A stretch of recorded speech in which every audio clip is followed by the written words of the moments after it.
അൽഹംദുലില്ലാഹി റബ്ബിൽ ആലമീൻ വസ്സലാത്തു വസ്സലാമു അലാ റസൂലിൽ അമീൻ വഅലാ ആലിഹി വസ്വഹാബിഹി അൽ-ഫായിസിന ബിറിദല്ലാഹ് അമ്മാ ബഅദ്. അഊദു ബില്ലാഹി മിനശ് ശൈത്വാനിർ റജീം. ബിസ്മില്ലാഹിർ റഹ്മാനിർ റഹീം. അല്ലദീ ഖലഖൽ മൗത വൽ ഹയാത ലിയബ്ലുവകും അയ്യുക്കും അഹ്സനു അമല. ആദരണീയനായ സുഹൃത്തും പ്രബോധകനുമായ അജ്മൽ മദനി,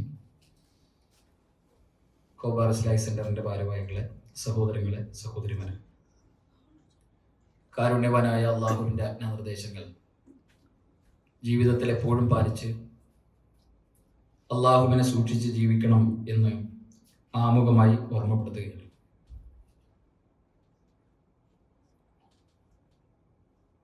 അള്ളാഹുവിൻ്റെ അപാരമായ അനുഗ്രഹത്താൽ പരിശുദ്ധ റമദാനിൻ്റെ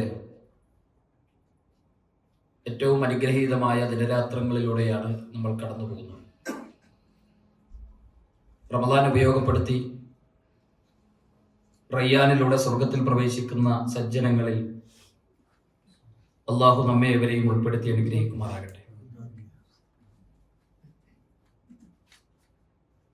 എണ്ണിയാൽ ഒടുങ്ങാത്ത അള്ളാഹുവിന്റെ അനുഗ്രഹങ്ങൾ ആസ്വദിക്കുന്നവരും അനുഭവിക്കുന്നവരുമാണ് നമ്മൾ ഓരോരുത്തരും.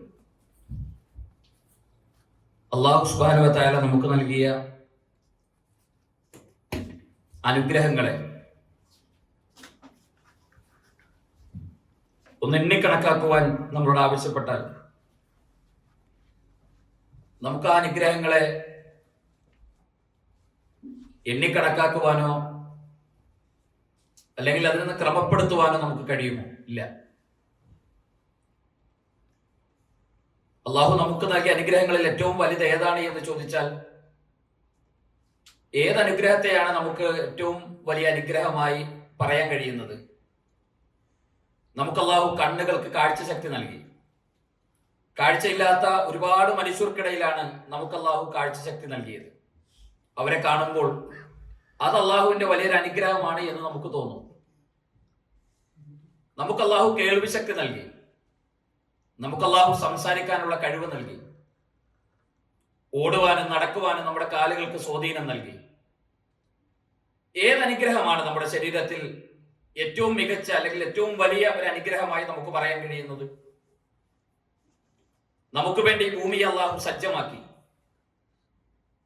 നമുക്ക് ശ്വസിക്കുവാനുള്ള വായു അള്ളാഹു നൽകി. നാട്ടിൽ നമുക്കൊരു ശ്വാസ തടസ്സമുണ്ടായി, ഒരു സൂപ്പർ സ്പെഷ്യാലിറ്റി പ്രൈവറ്റ് ആശുപത്രി നമ്മൾ അഡ്മിറ്റ് ആക്കി. നമ്മൾ അവിടെ ഓക്സിജൻ ശ്വസിച്ച് 2 ദിവസം കഴിഞ്ഞ് നമ്മൾ തിരിച്ചു പോകുമ്പോൾ നമുക്ക് ഒരു ബില്ല് തരും. നാം ശ്വസിച്ച ഓക്സിജൻ ബില്ല് കൊടുക്കണം. 40, 30, 40, 50, 60 ഒക്കെ പ്രായമുള്ളവരുണ്ട്. ഇത്രയും കാലത്തിനിടയിൽ ഒരു സെക്കൻഡ് പോലും തടസ്സമില്ലാതെ നമുക്ക് വായു നൽകിയതാണോ അള്ളാഹു നമുക്ക് നൽകിയ ഏറ്റവും വലിയ അനുഗ്രഹം? അതോ നമുക്ക് സൂര്യന്റെ വെളിച്ചം നൽകിയതാണോ? ഏത് അനുഗ്രഹത്തെയാണ് നമുക്ക് ഏറ്റവും വലുതായി കണക്കാക്കാൻ കഴിയുക? ഒരിക്കലും മനുഷ്യരെ സംബന്ധിച്ചിടത്തോളം അള്ളാഹു നൽകിയ അനുഗ്രഹങ്ങളിൽ ഏറ്റവും വലുതേതാണ്, ഏറ്റവും ചെറുതേതാണ് എന്ന് ക്രമീകരിച്ച് എഴുതാൻ പറഞ്ഞാൽ ഒരിക്കലും അവരെ കൊണ്ട് കഴിയില്ല എന്നത് വിശുദ്ധ ഖുർആനിന്റെ ശക്തമായ ഒരു വിശദീകരണമാണ്, ഒരു നിലപാടാണ്. നബി സല്ലല്ലാഹു അലൈഹി വസല്ലമ തന്റെ ജീവിതത്തിൽ നിരന്തരമായി പ്രാർത്ഥിക്കാറുണ്ടായിരുന്ന ഒരു പ്രാർത്ഥനയാണ്, അല്ലാഹുമ്മ യാ മുഖല്ലിബൽ ഖുലൂബ് സബ്ബിത് ഖൽബി അലാ ദീനിക്. ഇത് മറ്റൊരു രൂപത്തിലും ഈ പ്രാർത്ഥന റിപ്പോർട്ട് ചെയ്യപ്പെട്ടിട്ടുണ്ട്. യാ മുസബ്ബിതൽ ഖുലൂബ് സബ്ബിത് ഖൽബി അലാ ദീനിക്. ഹൃദയങ്ങളെ മാറ്റിമറിക്കുന്ന അല്ലാഹുവേ, സബ്ബിത് ഖൽബി അലാ ദീനിക്, എന്റെ ഹൃദയത്തെ നിന്റെ ദീനിൽ ഉറപ്പിച്ചു നിർത്തണം. അല്ലെങ്കിൽ ഹൃദയങ്ങളെ സ്ഥിരപ്പെടുത്തുന്ന അല്ലാഹുവേ, എന്റെ ഹൃദയത്തെ നിന്റെ ദീനിൽ ഉറപ്പിച്ചു നിർത്തണം. നബി സല്ലല്ലാഹു അലൈഹി വസല്ലമ തന്റെ ജീവിതത്തിൽ നിരന്തരമായി നിർവഹിക്കാറുള്ള ഈ പ്രാർത്ഥന, തനിക്ക് കിട്ടിയ ഹിദായത്ത്, ഈ വെളിച്ചം നിലനിൽക്കാൻ റസൂൽ എപ്പോഴും പ്രാർത്ഥിക്കുമായിരുന്നു. പ്രവാചകന്റെ പ്രത്യേകത, അഷ്റഫുൽ ഖൽക്കായ, ജീവിതത്തിൽ ഒരു തിന്മയുടെ സമീപത്തു കൂടി പോലും നടന്നു പോകാത്ത, ആദം സന്തതികളുടെ നേതാവായ, സ്വർഗത്തിൽ ആദ്യം പ്രവേശിക്കുന്ന ആളായ, എല്ലാ നന്മകളുടെയും നേതൃത്വമുള്ള നബി സല്ലല്ലാഹു അലൈഹി വസല്ലമ തന്റെ ജീവിതത്തിൽ നിരന്തരമായി പ്രാർത്ഥിക്കുന്ന ഒരു പ്രാർത്ഥനയാണ്, പടച്ചോനെ നിന്റെ ദീനിൽ എന്നെ നീ ഉറപ്പിച്ചു നിർത്തണം. നമ്മളെ പഠിപ്പിക്കാനാണെങ്കിൽ സ്വഹാബത്തിന് പഠിക്കാനായിരുന്നുവെങ്കിൽ അവർ പഠിക്കുന്നത് വരെ 1-2 തവണ പഠിപ്പിച്ചു കൊടുത്ത് പിന്നെ അത് ഒഴിവാക്കാമായിരുന്നു. പക്ഷെ റസൂലുള്ളാഹി ജീവിതത്തിൽ എപ്പോഴും ആ പ്രാർത്ഥന നിർവഹിക്കാറുണ്ടായിരുന്നു. ഇബ്രാഹിം നബി അലൈഹി സ്വലാത്തു വസ്സലാം ഖലീലുള്ള, അള്ളാഹുവിന്റെ കൂട്ടുകാരനാണ്. അള്ളാഹു കൂട്ടുകാരനായി തിരഞ്ഞെടുത്തുവെന്ന് വിശുദ്ധ ഖുർആൻ പറഞ്ഞ പ്രവാചകൻ, പരീക്ഷണങ്ങൾ മുഴുവൻ തൗഹീദ് കൊണ്ട് നേരിട്ട പ്രവാചകനാണ് ഇബ്രാഹിം നബി അലൈഹി സ്വലാത്തു വസ്സലാം. ഇബ്രാഹിം നബി അലൈഹി സ്വലാത്തു വസ്സലാമയുടെ ജീവിതത്തിൽ അനുഭവിച്ച പ്രതിസന്ധികളും പരീക്ഷണങ്ങളും നമുക്ക് ആലോചിക്കാൻ കഴിയുന്നതിനും അപ്പുറമാണ്. വിഗ്രഹാരാധനയുടെ നിരർത്ഥകത ബോധ്യപ്പെടുത്താൻ ജീവിതം മുഴുവൻ ഒഴിഞ്ഞു വെച്ച പ്രവാചകനാണ്. ആ ഇബ്രാഹിം നബിയുടെ ഒരു പ്രാർത്ഥന ഖുർആൻ പഠിപ്പിക്കുന്നുണ്ട്. വജനുബിനി വബനിയ അൻ നഅ്ബുദൽ അസ്നാം. വിഗ്രഹാരാധകരാകുന്നതിൽ നിന്ന് എന്നെയും മക്കളെയും നീ അകറ്റി നിർത്തണം. ഇബ്രാഹിം നബിയുടെ പ്രത്യേകത എന്താ? വിഗ്രഹാരാധനയുടെ നിരർത്ഥകത ബോധ്യപ്പെടുത്താൻ തന്റെ ജീവിതം മുഴുവൻ ഒഴിഞ്ഞു വെച്ച തൗഹീദിന്റെ പ്രവാചകനാണ് ഇബ്രാഹിം നബി അലൈഹി സ്വലാത്തു വസ്സലാം. അദ്ദേഹത്തിന്റെ പ്രാർത്ഥനയാണ്, പഠിച്ചോനെ എന്നെയും മക്കളെയൊക്കെ നീ അകറ്റണം. ഏതിൽ നിന്നാണ്? ആ വിഗ്രഹാരാധനയിലേക്ക് ഞങ്ങൾ പോകുന്നതിൽ നിന്ന്. ഇബ്രാഹിം നബിയും യാക്കൂബ് നബിയും ഒക്കെ മക്കളെ ഉപദേശിക്കുന്ന അവരുടെ വസിയത്ത്, വലാ തമൂതുന്ന ഇല്ലാ വഅൻതും മുസ്ലിമൂൻ, മുസ്ലിമീങ്ങളായിക്കൊണ്ടല്ലാതെ നിങ്ങൾ മരിച്ചു പോകാൻ പാടില്ല. തവഫനി മുസ്ലിമൻ, വീണ്ടും അമ്പിയാക്കന്മാരുടെ പ്രാർത്ഥന കാണാം, ഞങ്ങൾ മുസ്ലിമായി മരിപ്പിക്കണം, സ്വാലിഹ്യങ്ങളിൽ ഉൾപ്പെടുത്തണം. അപ്പൊ നിരന്തരമായി പ്രവാചകന്മാർ ഇത്തരം ഒരു പ്രാർത്ഥന നിർവഹിക്കാൻ അവരുടെ ജീവിതത്തിൽ സ്വാലിഹ്യങ്ങളുടെ പ്രാർത്ഥനകൾ പഠിപ്പിക്കുമ്പോൾ സമാനമായ പ്രാർത്ഥനകളൊക്കെ നമുക്ക് ഹദീസുകളിലും ആയത്തുകളിലും ഒക്കെ കാണാൻ കഴിയും. എന്തുകൊണ്ടാണ്? ഹിദായത്ത് നിലനിൽക്കണം എന്ന് നിരന്തരമായി അവർ പ്രാർത്ഥനകൾ നിർവഹിക്കാനുള്ള വളരെ പ്രധാനപ്പെട്ട അടിസ്ഥാനപരമായ ഒരു കാരണം. ആ കാരണമാണ് അള്ളാഹു നൽകിയ ഏറ്റവും വലിയ നിഅമത്ത് ഏതാണ് എന്ന ചോദ്യത്തിന്റെ ഉത്തരമായി നമുക്ക് കാണാൻ കഴിയുന്നത്. അതേതാണ്? അള്ളാഹു നമുക്ക് നൽകിയ നിഅമത്തുകളിൽ, അനുഗ്രഹങ്ങളിൽ ഏറ്റവും വലുത് നമ്മളെ അള്ളാഹു വിശ്വാസികളായി തിരഞ്ഞെടുത്തു എന്നതാണ്. നമുക്ക് അള്ളാഹു ഹിദായത്ത് നൽകി, ഈ വെളിച്ചം അള്ളാഹു സുബ്ഹാനഹു വ തആല നമുക്ക് നൽകി എന്നതാണ്. അള്ളാഹു സുബ്ഹാനഹു വ തആല ഈ വെളിച്ചം നൽകിയതാണ് ജീവിതത്തിൽ ഏറ്റവും വലിയ അനുഗ്രഹം എന്ന് നമുക്ക് മനസ്സിലാകണമെങ്കിൽ ഇത് ലഭിക്കാതെ പോയ ആളുകളെ കുറിച്ച് നമ്മളൊന്ന് മനസ്സിലാക്കണം. ആർക്കൊക്കെയാണ് ഇത് കിട്ടാതെ പോയ ആളുകൾ? അപ്പൊ നിങ്ങൾ ആലോചിച്ച് നോക്കുക, നമ്മുടെ മക്കൾ ഒരല്പം വഴിതെറ്റി സഞ്ചരിച്ചാൽ അത് നമുക്ക് ആലോചിക്കാൻ കൂടി കഴിയില്ല. വലിയ ബേജാറാണ്, വലിയ സങ്കടമാണ്. എപ്പോഴും അധ്യാപകരായ അല്ലെങ്കിൽ സംഘടന ഭാരവാഹികളായ നമ്മളെയൊക്കെ കാണുമ്പോൾ കുട്ടികൾ, രക്ഷിതാക്കൾ പറയുന്ന വളരെ പ്രധാനപ്പെട്ട ഒരു കാര്യം, നിങ്ങൾ ഒന്ന് അവനെ ഉപദേശിക്കണം, അവനോടൊന്ന് സംസാരിക്കണം, അവരോടൊന്ന് പറഞ്ഞു കൊടുക്കണം. അപ്പൊ അവരെ ജീവിതത്തിൽ എന്തെങ്കിലുമൊക്കെ ആയി പോകോ എന്ന ബേജാറാണ്. അത് നമുക്ക് ആലോചിക്കാൻ പോലും കഴിയാത്തൊരു സംഗതിയാണ് നമ്മുടെ മക്കൾ ഒരല്പം വഴിതെറ്റി സഞ്ചരിക്കുന്നത്. ഞാൻ എറണാകുളത്ത് ഖുത്ബ നിർവഹിച്ചുകൊണ്ടിരിക്കുന്ന സമയത്ത് ഒരു ദിവസം ഒരാള് ജുമയ്ക്ക് മുമ്പ് അയാൾ പറഞ്ഞു, ഒന്ന് നിങ്ങളോട് സംസാരിക്കണം. അപ്പൊ ജുമേന്റെ നേരെ അടുത്ത സമയത്താണ്. അപ്പൊ ഞാൻ പറഞ്ഞു, ജുമ കഴിഞ്ഞിട്ട് നമുക്ക് ഇൻഷാ അല്ലാഹ് സംസാരിക്കാം. ജുമ കഴിഞ്ഞു, റൂമിൽ മുകളിലാണ്, പള്ളിന്റെ മുകളിലാണ് റൂം. അപ്പൊ റൂമിൽ കയറി, ഇയാള് റൂമിൽ കയറി വാതിലിനെ കൊടുത്തിട്ട് ഇയാള് ഒരു കുട്ടികൾ കരയുന്നത് പോലെ അയാൾ കരയാൻ തുടങ്ങി. കുറച്ച് അയാളുടെ കരച്ചിലൊക്കെ ഒന്ന് അടങ്ങിയതിന് ശേഷം അയാൾ ചോദിച്ചു, എന്താ പ്രശ്നം എന്താണെന്ന് ചോദിക്കുമ്പോൾ ആള് പറഞ്ഞു, ഒറ്റ മോനാണ്. ആ മോനെ എറണാകുളത്ത് ഒരു കോളേജിൽ പഠിക്കാൻ പോയി. അവന്റെ കൂട്ടുകെട്ടുകൾ മതനിഷേധികളുടെ കൂട്ടുകെട്ടിലാണ് അവനിപ്പോൾ ഉള്ളത്. അത് സഹിക്കാൻ പറ്റില്ല പോലെ, അതാണ് പ്രശ്നം. അപ്പൊ നിങ്ങളൊക്കെ ഒന്ന് സംസാരിക്കണം. അപ്പൊ ഞാൻ എൻ്റെ ഒരു സുഹൃത്തുണ്ട്, ആലപ്പുഴയിലുള്ള ഒരു പ്രബോധകനായ ഒരു സുഹൃത്തുമായി ഞങ്ങൾ ആ ചെറുപ്പക്കാരൻ അയാളുടെ വീട്ടിലേക്ക് ചെല്ലിയ തൊട്ടടുത്ത ദിവസം മഗ്‌രിബ് ചെല്ലുമ്പോൾ നിസ്കരിച്ച് കഴിഞ്ഞിട്ടാണ് ഞങ്ങൾ ചെല്ലുന്നത്. ലേറ്റ് ഒന്നും ഇട്ടിട്ടില്ല. അപ്പൊ അദ്ദേഹം വീടിന് വരാന്തയിലുണ്ട്. ഒരു മരണ വീട് പോലെ നിശബ്ദതയാണ്. കാരണം മക്കൾക്കുണ്ടാകുന്ന ഈ മാറ്റം ഒരിക്കലും അവർക്ക് ഉൾക്കൊള്ളാനോ ആലോചിക്കാനോ പോലും കഴിയാത്ത മനുഷ്യരാണ്. അകത്ത് കയറുമ്പോൾ ഉമ്മയുണ്ട്, അദ്ദേഹത്തിന്റെ ഭാര്യയുണ്ട്. ആ വീടിന്റെ സിറ്റ് ഔട്ടിൽ, വീടിന്റെ സോഫയിൽ അവര് തളർന്നു കിടക്കണം. ഒരു ഭക്ഷണം പോലും അവിടെ ഉണ്ടാക്കിയിട്ടുണ്ടോ എന്ന കാര്യം സംശയമാണ്. അത്രയും സങ്കടകരമായ ഒരു അവസ്ഥയിലാണ് നമുക്കവിടെ കാണാൻ കഴിയുന്നത്. ആ കുട്ടിയോട് വളരെ സമയം സംസാരിച്ചു. ചില ആശയക്കുഴപ്പങ്ങൾ അവന്റെ മനസ്സിലുണ്ടാക്കാനൊക്കെ നമുക്ക് സാധിച്ചു. ഞാൻ സൂചിപ്പിച്ചു വന്നത്, ഒരു ചെറിയ മാറ്റം പോലും, ഇത്രയൊന്നും ഉണ്ടാകണ്ട, ഒരു ചെറിയ മാറ്റം പോലും നമുക്ക് താങ്ങാൻ കഴിയാത്ത ദുഃഖവും സങ്കടവും നൽകും. അങ്ങനെയാണെങ്കിൽ നൂഹ് നബിക്ക് എത്ര വിഷമായിട്ടുണ്ടാകും? നൂഹ് നബിക്ക് തന്റെ മകനെ കുറിച്ച് ഓർത്തിട്ട് എത്ര സങ്കടമായിട്ടുണ്ടാകും എന്ന് പറഞ്ഞാൽ, നൂഹ് നബി അലൈഹി സ്വലാത്തു വസ്സലാമയുടെ മകന് പടച്ചോൻ കൊടുക്കാത്ത വെളിച്ചമാണ് അള്ളാഹു നമുക്ക് നൽകിയത്. നൂഹ് നബിയുടെ മകനേക്കാളും അള്ളാഹു ഇഷ്ടപ്പെടുന്നത് നമ്മളെയാണ്. അതുകൊണ്ടാണ് നമുക്ക് പടച്ചോൻ ആ വെളിച്ചം എത്ര ഇഷ്ടമാണ് അള്ളാഹുവിനോട്. നൂഹ് നബിയുടെ മകന് ആ വെളിച്ചം കിട്ടിയിട്ടില്ല, നൂഹ് നബിയുടെ ഭാര്യക്ക് ആ വെളിച്ചം കിട്ടിയിട്ടില്ല.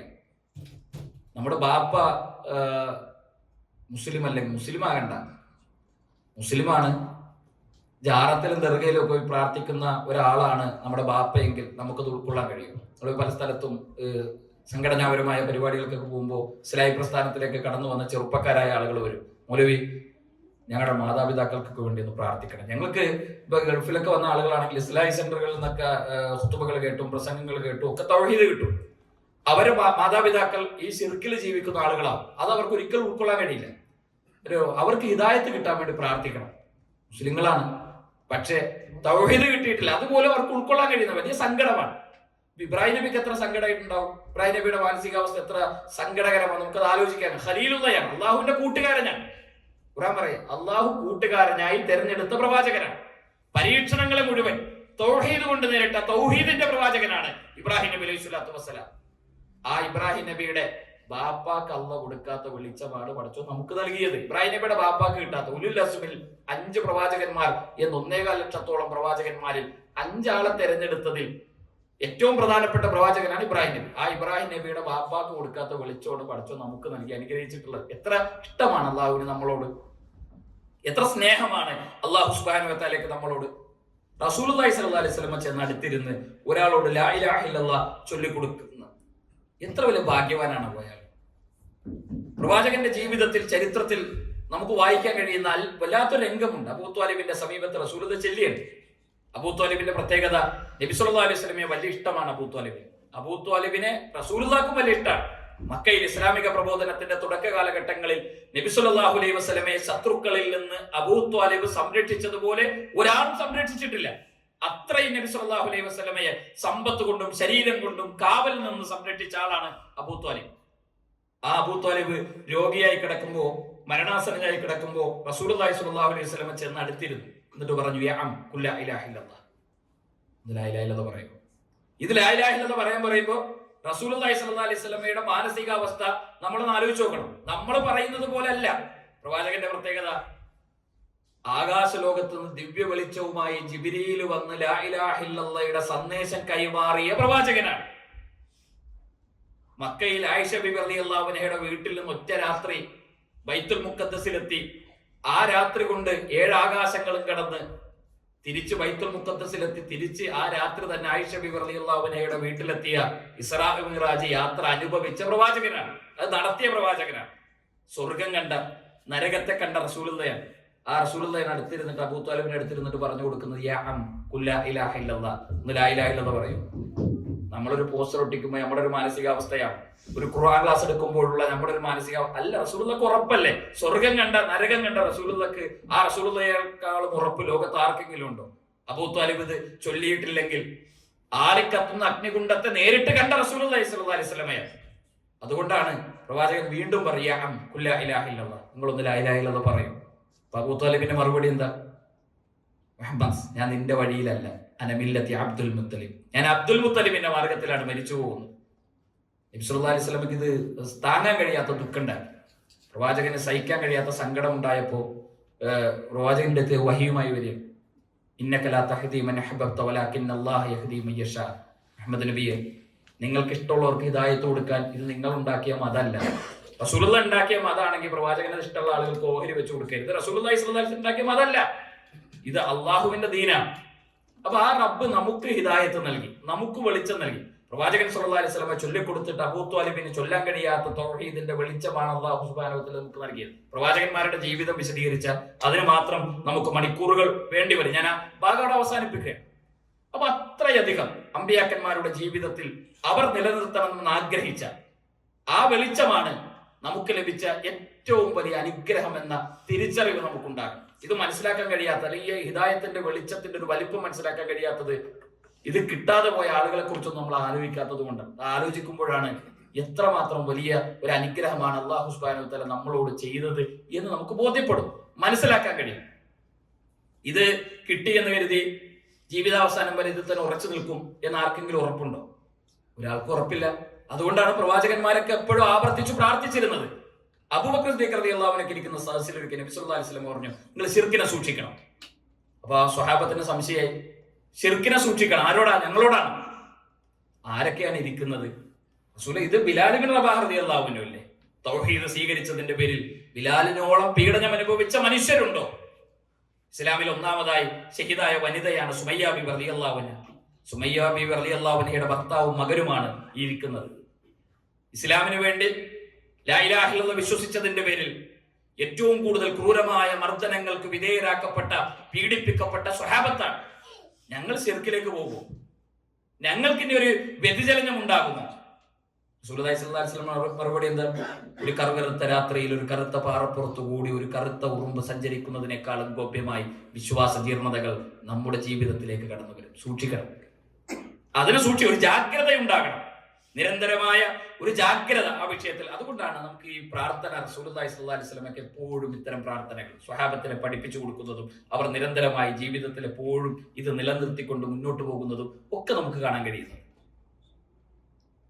യാക്കൂബ് നബി അലൈഹി സ്വലാത്തു വസ്സലാം വഫാത്താകുന്ന സമയത്ത് ഖുർആൻ ആ ചരിത്രം വിശദീകരിക്കുന്നുണ്ട്. മക്കളെയൊക്കെ അടുത്ത് വിളിക്കും. എന്നിട്ട് യാക്കൂബ് നബി തന്റെ മനസ്സ് മക്കളുടെ മുന്നിൽ തുറക്കണം. ഞാൻ മരിക്കാൻ പോവാണ്, വഫാത്താകാൻ പോവാണ്. എന്റെ ഏറ്റവും വലിയ ആഗ്രഹം എന്താ അറിയാം? അത് എനിക്ക് നിങ്ങളിൽ നിന്ന് കേൾക്കണം. ആ ആഗ്രഹം എന്താ? മാ തഅ്ബുദൂന മിൻ ബഅദി. ഞാൻ മരിച്ചാൽ നിങ്ങൾ ആരെയാണ് ആരാധിക്കുക? എന്തിനെയാണ് നിങ്ങൾ ആരാധിക്കുക? അപ്പൊ യാക്കൂബ് നബിയുടെ മക്കൾ ബാപ്പാന്റെ കൈ ഇങ്ങനെ മുറുക്കെ പിടിച്ചു. മുഴുവൻ മക്കൾ ഒരുമിച്ച് പറഞ്ഞു, ഖാലൂ നഅ്ബുദു ഇലാഹക വ ഇലാഹ ആബായിക.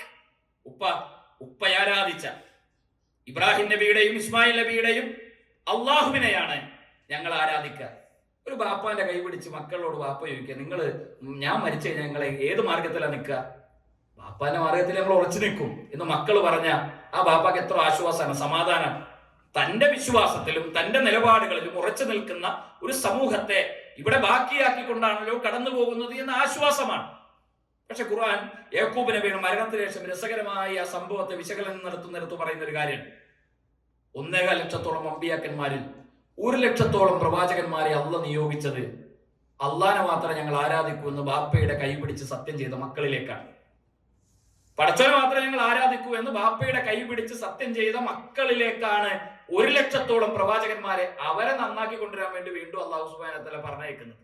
എന്ന് പറഞ്ഞ നമുക്ക് ഹിദായത്ത് എന്ന വെളിച്ചം കിട്ടിയ ഞാൻ മരിക്കുന്നത് വരെ ആ വിശ്വാസത്തിൽ ഉണ്ടാകും എന്ന് ഉറപ്പ് പറയാൻ ഒരാൾക്ക്. അതുകൊണ്ട് തൗഹീദിനെ കുറിച്ചുള്ള ഒരു ബോധം ഉണ്ടാകണം, അതിനോടൊരു ഇഷ്ടം ഉണ്ടാകണം, അതിനോടൊരു സ്നേഹം ഉണ്ടാകണം. 2 പ്രവാചകന്മാരെ ഒരുമിച്ചൊരു സമൂഹത്തിലേക്ക് അള്ളാഹു നിയോഗിക്കുന്നുണ്ട്. മൂസാ നബി അലൈഹി സ്വലാത്തു വസ്സലാമയും ഹാറൂൻ നബിയും. ഇദ്ഹബ് ഇലാ ഫിർഔന ഇന്നഹു തുആ. ഫിറൗന്റെ കൊട്ടാരമുറ്റത്ത് എന്ന് അള്ളാഹുവിനെ കുറിച്ച് പറ. അള്ളാഹിനെ കുറിച്ച് പറയുമ്പോൾ ഫിറൗൻ അത് ഉൾക്കൊള്ളാൻ കഴിയുന്നില്ല. ആയുധമെടുത്ത് മൂസാ നബി അലൈഹി സ്വലാത്തു വസ്സലാമയെ വധിക്കാൻ വരുന്ന മൂസാ നബിയും അനുയായികളും കൂടി ഓടി രക്ഷപ്പെട്ടു പോയി. കടലിന് മുന്നിലെത്തുന്നു. പിന്നാലെ ഫറോവ കടന്നു വരുന്നു. അള്ളാഹുവിന്റെ മുഅ്ജിസത്ത്, കയ്യിൽ നിന്ന് വടി കൊണ്ട് വെള്ളത്തിലടിക്കാൻ പറയും. വെള്ളത്തിലടിക്കുമ്പോൾ ആ വഴി 2 ഭാഗത്തിലേക്ക് മാറി. അതിനിടയിലൂടെ അവരപ്പുറം കിടക്കും. പിന്നാലെ വന്ന ഫിറോനും അനുയായികളും ആ വെള്ളത്തിൽ മുങ്ങി മരിക്കുന്നത് കണ്ണുകൊണ്ട് കണ്ട ജനതയാണ്. ആര്? അപ്പുറത്ത് ചെന്ന ആൾക്കാരെ തിരിഞ്ഞു നോക്കണം. അപ്പൊ കൊല്ലാമെന്ന ആളുകളൊക്കെ വെള്ളത്തിൽ മുങ്ങി മരിക്കണം. ഇത് കണ്ട ഒരു ജനതയാണ് ആര്? മൂസാ നബി അലൈഹി സ്വലാത്തു വസ്സലാമയുടെ അനുയായികൾ. അവര് മരുഭൂമിയിലെത്തിയപ്പോ കഴിക്കാൻ ഭക്ഷണമൊന്നുമില്ല. അപ്പൊ മൂസാ നബിയുടെ മുഅ്ജിസത്ത് ഇങ്ങനെ വരികയാണ്. ആകാശത്തുനിന്ന് മന്നയും സൽവയും അള്ളാഹു ഭക്ഷണമാക്കി അവർക്ക് ഇറക്കി കൊടുത്തു. അപ്പൊ ആകാശത്തുനിന്ന് ഇറങ്ങി വരുന്ന ഭക്ഷണം കഴിച്ച ആളുകളാണ് മൂസാ നബിയുടെ അനുയായികൾ. നടന്നു പോകുന്നു മരുഭൂമിയിൽ, തണലില്ല, എത്ര ചൂടാ. നടന്നു പോകുന്ന വഴികളിലെല്ലാം കാർമേഘങ്ങൾ കൊണ്ട് അല്ലാഹു തണലിട്ട് കൊടുത്തു എന്ന് ഖുർആൻ. എന്നിട്ട് ഖുർആൻ പറയുന്ന അടുത്തൊരു കാര്യമുണ്ട്. മൂസാ നബി അലൈഹി സ്വലാത്തു വസ്സലാം കുറച്ച് ദിവസം മാറി തൗറാത്ത് വാങ്ങാൻ പോയി. അപ്പൊ സാമിരി എന്ന് പറയുന്ന ഒരാള് ആ സമൂഹത്തിൽ നിന്ന് എഴുന്നേറ്റ് നിന്നിട്ട് പറഞ്ഞു, മൂസ ആരാധിക്കുന്ന പടച്ചോൻ ദാ ഇതാണ്. ഒരു പശുക്കുട്ടിനെ ഉണ്ടാക്കിയിട്ട് പറഞ്ഞു, ഇതാണ് പടച്ചോൻ. മൂസ അന്വേഷിച്ച് പോയ പടച്ചോൻ ഇതാണ്. ഫറോവ വെള്ളത്തിൽ മുങ്ങി മരിക്കുന്നത് കണ്ണുകൊണ്ട് കണ്ട, അവരിൽ നിന്ന് തങ്ങളെ രക്ഷപ്പെടുത്തുന്ന ജീവിതം കൊണ്ട് അനുഭവിച്ച, ആകാശത്ത് നിറങ്ങി വരുന്ന ഭക്ഷണം കൈകൊണ്ട് വാങ്ങിക്കഴിച്ച, നടന്നു പോകുന്ന വഴികളിലെല്ലാം കാർമേഘങ്ങൾ കൊണ്ട് തടലിട്ട് കൊടുത്ത 2 പ്രവാചകന്മാർ ഒരുമിച്ച് നിന്ന ഒരു ജനത. ആ പ്രവാചകന്മാരൊന്നും മരിച്ചുവിട്ടില്ല. 2 പ്രവാചകന്മാർ ആ ജനതയെ 2 കൈകളിൽ ചേർത്ത് പിടിച്ച് അതിന്റെ ഉള്ളിലിട്ട് സംരക്ഷിച്ച ജനതയിൽ ഒരുത്തൻ എഴുന്നേറ്റ് ഒരു പശുക്കുട്ടിനെ ഉണ്ടാക്കിയിട്ട് ഇതാണ് പ്രവാചകന്മാരെ മൂസാ നബിയൊക്കെ ആരാധിക്കുന്ന പടച്ചോൻ എന്ന് പറയുമ്പോൾ ആ ജനത പശുക്കുട്ടിയുടെ കാൽച്ചുവട്ടിൽ വീഴാൻ ഈ അനുഗ്രഹങ്ങളൊക്കെ അനുഭവിച്ച് ഒന്നും അവർക്ക് തടസ്സമായില്ലെന്നാണ്. അവരാ പശുക്കുട്ടിയുടെ കാൽച്ചുവട്ടിൽ വീണു. ഈ പ്രവാചകന്മാർ ഹാറൂൻ നബി പറയുന്നുണ്ട്, ഞാൻ അവരോട് പറഞ്ഞു നിങ്ങൾ ചെയ്യല്ലേ, എന്റെ താടിയിൽ പിടിച്ചവരെന്നെ കൊല്ലാൻ ശ്രമിച്ചു എന്നാണ് ഖുർആൻ ഹാറൂൻ നബിയുടെ സങ്കടം നമുക്ക് വിശദീകരിച്ചു തരുന്നത്. അപ്പൊ രണ്ട് പ്രവാചകന്മാർ കൂടെ ഉണ്ടായിട്ടും ഇത്രയധികം അനുഗ്രഹങ്ങൾ അനുഭവിച്ചിട്ടും ആ ശിർക്കിലേക്ക് കടന്നു പോകാൻ അവർക്ക് ഇതൊന്നും തടസ്സമായില്ല. അവരാ ജാഹിലിയത്തിലേക്ക് കടന്നുപോയി. അപ്പൊ എത്രത്തോളം ഗൗരവത്തോടു കൂടിയാണ് നമ്മൾ ഈ വിഷയത്തെ നോക്കിക്കാണേണ്ടത്. ഈ ഹിദായത്ത് നിലനിൽക്കണമെന്ന ഒരു ആഗ്രഹവും ഒരു പ്രാർത്ഥനയും എപ്പോഴും നമ്മുടെ ജീവിതത്തിൽ ഉണ്ടാകണം. നിരന്തരമായി നമുക്ക് കാത്തു സൂക്ഷിക്കാൻ കഴിയും. ഈ വെളിച്ചം നമുക്ക് ലഭിക്കുന്നു. നമ്മുടെ ഒരു ജീവിതത്തിൽ മാത്രം ഒതുങ്ങി നിൽക്കേണ്ട ഒന്നാണോ? അല്ല. നമ്മൾ ഇത് നിങ്ങൾക്ക് പ്രവാചകൻ സ്വല്ലല്ലാഹു അലൈഹി വസല്ലമയുടെ കൂടെ ഒരു വലിയ പ്രസംഗമൊന്നും നടത്തുന്നില്ല. നമുക്കറിയാവുന്ന ചില കാര്യങ്ങൾ ഒന്ന് ഓർമ്മപ്പെടുത്തലാണ് നടത്താൻ ഉദ്ദേശിക്കുന്നത്. പ്രവാചകൻ സ്വല്ലല്ലാഹു അലൈഹി വസല്ലമയുടെ കൂടെ അവസാനത്തെ ഹജ്ജ് കർമ്മത്തിന് പോകുമ്പോൾ 1,00,000-ലധികം സ്വഹാബത്തുണ്ടായിരുന്നു. മദീനയിൽ എത്ര സ്വഹാബികളുടെ ഖബറുണ്ട്? മദീനയിൽ എത്ര സ്വഹാബികളുടെ ഖബർ മദീനയിലുണ്ട്? 10,000 ചില്ലാനം സ്വഹാബത്തിന്റെ ഖബറാണ് മദീനയിലുള്ളത്. ബാക്കി സ്വഹാബികൾ എവിടെയാണ്? ആ ഹജ്ജത്തുൽ വദാഇന്റെ അവസാനത്തെ പ്രസംഗത്തിൽ നബി സല്ലല്ലാഹു അലൈഹി വസല്ലം ഒരു വസിയത്ത് നൽകുന്നുണ്ട്. ഹാജറുള്ള ആളുകൾ ഇത് ഹാജറില്ലാത്തവർക്ക് എത്തിച്ചു കൊടുക്കണം. 14 നൂറ്റാണ്ടുകൾക്ക് മുമ്പാണ് യന്ത്രവൽകൃതമായ വിമാനങ്ങളും കപ്പലുകളും ആവിക്കപ്പലും അച്ചടി യന്ത്രവും കണ്ടുപിടിക്കപ്പെടുന്നതിന് നൂറ്റാണ്ടുകൾക്ക് മുമ്പാണ് കൊടുങ്ങല്ലൂര് സ്വഹാബികൾ വന്നത്. നമ്മളൊന്ന് ആലോചിച്ചു. 2023 2022 23 കാലഘട്ടങ്ങളിൽ കേരളത്തിൽ നിന്ന് ഒരാൾ നടന്ന് ഹജ്ജിന് പോയി. വലിയ അത്ഭുതമായിരുന്നല്ലോ ലോകത്തത്. എത്ര അത്ഭുതത്തോടെയാണ് ആളുകൾ അത് വായിക്കുകയും നോക്കുകയും കേൾക്കുകയും ഒക്കെ ചെയ്തത്. 14 നൂറ്റാണ്ടുകൾക്ക് മുമ്പ് തൗഹീദിന്റെ പ്രബോധനവുമായി കൊടുങ്ങല്ലൂര് സ്വഹാബികൾ ആ കപ്പലിറങ്ങി എന്ന് പറയുമ്പോൾ നമുക്കത് ആലോചിക്കാൻ കഴിയും. എങ്ങനെയാണ് ഈ സമുദ്രങ്ങളും താഴ്വാരങ്ങളും മലമ്പാതകളും ഒക്കെ അവർ താണ്ടിക്കിടക്കുന്നത്? ഈ ആവിക്കപ്പലും അച്ചടി യന്ത്രങ്ങളും കണ്ടുപിടിക്കപ്പെടുന്നതിന് മുമ്പ് മരക്കപ്പലുകൾ കയറി ഈ അറബിക്കടലിന്റെ തിരമാലകൾക്കിടയിലൂടെ യാത്ര ചെയ്ത് സ്വഹാബത്ത് കടന്നു വന്നത് അവരുടെ മനസ്സിലൊരു വിശ്വാസമുള്ളത് കൊണ്ടാണ്. ഒരു വസിയത്ത് അവർ ഏറ്റെടുത്തത് കൊണ്ടാണ്. ആ വസിയത്ത് ഏതാ? ഹാജറുള്ള ആളുകൾ ഇത് ഹാജറില്ലാത്തവർക്ക് എത്തിച്ചു കൊടുക്കണം എന്ന ഒരു ആ വാചകത്തിൽ മുറുകെ പിടിച്ചുകൊണ്ടാണ് സ്വഹാബികൾ യാത്രയായത്. അപ്പൊ ആ വാചകത്തിന്റെ ഒരു ഗൗരവം എത്ര വലുതാണ്! അത് സ്വഹാബത്തിനോടുള്ള മാത്രം ഒരു കൽപ്പനയാണോ? അവര് മാത്രം നിർവഹിക്കേണ്ട ഒരു പ്രവർത്തനമാണോ? അല്ല. ഈ വിശ്വാസം സ്വീകരിച്ച ഏതൊരാളുടെയും ജീവിതത്തിൽ ഉണ്ടാകേണ്ട ഒരു ബാധ്യതയാണ്. നമുക്ക് കിട്ടിയ ഹിദായത്ത്, ആ വെളിച്ചം നമ്മൾ മറ്റുള്ളവർക്ക് എത്തിച്ചു കൊടുക്കണം എന്നുള്ളത്, അത് മറ്റുള്ളവർക്ക് നൽകണം എന്നുള്ളത് വസിയത്താണ്. പ്രവാചകൻ സ്വല്ലല്ലാഹു അലൈഹി വസല്ലമയുടെ അവസാനത്തെ വസിയത്തുകളിൽ ഒന്നാണ്. ആ വസിയത്ത് പാലിക്കാനുള്ള പ്രവർത്തനങ്ങളാണ് സുലായി സെന്ററുകളും സംഘടനകളും ഒക്കെ നമുക്ക് അവസരങ്ങളായി നമ്മുടെ ജീവിതത്തിലേക്ക് നൽകിക്കൊണ്ടിരിക്കുന്നത്. അത് നമ്മിലൂടെ മാത്രം നിൽക്കേണ്ടത് നമ്മളിൽ നിന്ന് പ്രസരിപ്പിക്കപ്പെടണം. അതിന്റെ ആ സന്ദേശങ്ങളെ കൈമാറാൻ എത്തിക്കാൻ നമുക്ക് കഴിയണം. എത്ര വലിയ അത്! ഞാൻ അറബി കോളേജിൽ പോയിട്ടില്ല, ഞാൻ ഖുർആൻ ഹാഫിൾ അല്ല, ഞാൻ പ്രഭാഷകനല്ല, ഞാൻ എഴുത്തുകാരനല്ല. ഏതൊരു സാധാരണക്കാരനും നിർവഹിക്കേണ്ട നമ്മുടെ ആരാധനകൾ പോലെ, നമ്മുടെ നമസ്കാരം പോലെ, നമ്മുടെ നോമ്പ് പോലെ, നമ്മുടെ ആരാധനകൾ പോലെ നിർവഹിക്കപ്പെടേണ്ട ഓരോരുത്തരുടെയും വ്യക്തിബാധ്യതയാണ് നമ്മുടെ ജീവിതത്തിൽ ഈ ഇസ്ലാമിന്റെ സന്ദേശം പ്രസരിപ്പിക്കപ്പെടണമെന്നുള്ളത് ഓരോരുത്തരുടെയും ജീവിതത്തിന്റെ ബാധ്യതയായി, ഭാഗമായി കാണാൻ കഴിയും. അപ്പോഴാണ് ഒരാൾ യഥാർത്ഥ വിശ്വാസിയാവും. വൽ അസ്ർ, കാലം തന്നെയാണ് സത്യം. ഇന്നൽ ഇൻസാന ലഫീ ഖുസ്ർ, മനുഷ്യരെല്ലാവരും നഷ്ടത്തിലാണ്. ഭൂമിയിലുള്ള സകലമാന മനുഷ്യരും ആദം നബി അലൈഹി സ്വലാത്തു വസ്സലാമയുടെ കാലം മുതൽ ഇനി ഖിയാമത്ത് നാൾ വരെ ജനിക്കാനിരിക്കുന്ന സകലമാന മനുഷ്യരും നഷ്ടത്തിലാണ്. 4 ഗുണങ്ങളുള്ളവരൊഴികെ, 4ൽ ഏതെങ്കിലും ഒന്നല്ല, 4 ഗുണങ്ങളുള്ളവരൊഴികെ. ഇല്ലല്ലദീന ആമനു, ഒന്ന് വിശ്വാസികളാണ്, അമലു സ്വാലിഹാത്തുകൾ ചെയ്യുക. വതവാസൗ ബിൽ ഹഖ് വതവാസൗ ബിസ്സബ്ർ, ഹഖ് കൊണ്ട് പരസ്പരം ഉപദേശിക്കുക, സബർ കൊണ്ട് പരസ്പരം ഉപദേശിക്കുക. ഈ 4 കാര്യങ്ങൾ ആരുടെ ജീവിതത്തിലില്ല? ബാക്കിയുള്ള മുഴുവൻ ആൾക്കാരും നഷ്ടത്തിലാണ്. അപ്പൊ ഈ 4 ഗുണങ്ങൾ നമുക്ക് ലഭിക്കാനുള്ള ഒരു മാതൃക, ഒരു മാർഗമാണ് ലാ ഇലാഹ ഇല്ലല്ലാഹയുടെ പ്രബോധന പ്രവർത്തനത്തിൽ പങ്കാളികളാകുക എന്നത്. അത് ലോക ചരിത്രത്തിൽ എപ്പോഴും, അതിന് അറബി കോളേജിൽ പഠിക്കണമെന്നില്ല, അതിൽ വലിയ എഴുത്തുകാരാകണമെന്നില്ല, വലിയ പ്രഭാഷകരാകണമെന്നില്ല. ഞാൻ 2-3 ഉദാഹരണങ്ങൾ എനിക്ക് പറഞ്ഞു. ലോകത്ത് നമുക്ക് കിട്ടുന്ന പ്രതിഫലങ്ങളെ കുറിച്ച് ആലോചിക്കാൻ കഴിയും, ഓർക്കാൻ കഴിയും. എന്താണ് ഇതുമൂലം നമുക്ക് ലഭിക്കുന്ന നന്മ എന്ന് പറയുന്നത്? ഇപ്പൊ കേരളത്തിൽ 1950കളിലാണ് CN അഹമ്മദ് മൗലവി ഖുർആൻ ദുർവ്യാഖ്യാനങ്ങളുമായി രംഗത്ത് വരുന്നത്. അന്ന് KM മൗലവി എടവണ്ണ അമാനി മൗലവിയോട് ഖുർആൻ പരിഭാഷ എഴുതാൻ വേണ്ടി ആഹ്വാനം ചെയ്യുന്നു, കൽപ്പിക്കുന്നു. അദ്ദേഹത്തിന് നേതൃത്വത്തിൽ എഴുതണമെന്ന് പറയുന്നു. എടവണ്ണ അലവി മൗലവിയും പുളിക്കൽ മൂസ മൗലവിയും അദ്ദേഹത്തിന്റെ കൂടെ നിൽക്കുന്നു.